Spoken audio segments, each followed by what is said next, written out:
Ako si Bossing Kevin at kumuha ako ng 2,000 kg vehicle sa Lala Auto at ito ang aking Winvestment story.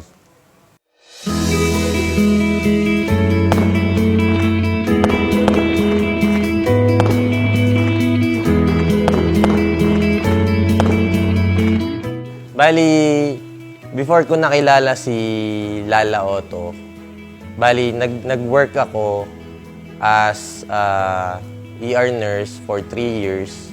Then after nun, syempre medyo hindi ganun kagandahan yung kita. Kumbaga, naghahanap kasi ako ng magandang income para makatulong dun sa family ko. Syempre, nag-uumpisa pa lang kami ng panahon na yon.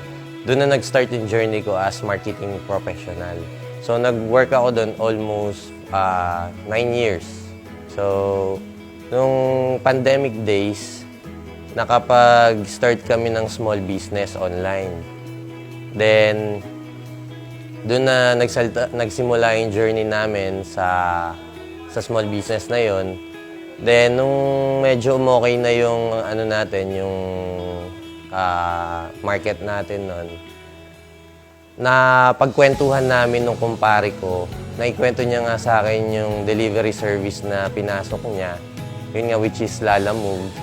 So kami kasi nung misis ko, before kami nakapag-usap nung kumpare ko, nagpa-plan na talaga kaming mag-try mag-logistic services. Kaya ako nakapag-decide, ang bilis ng proseso.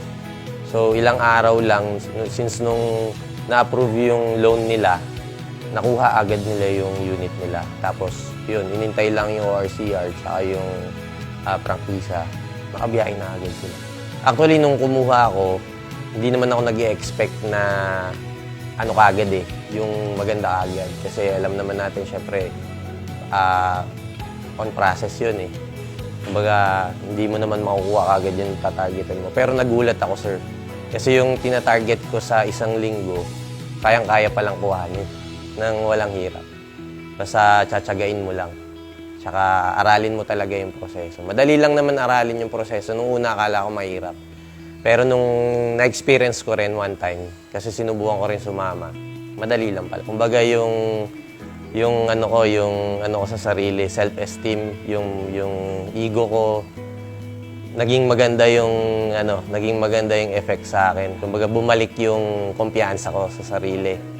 At the same time sa mga tao, kasi kapag maganda yung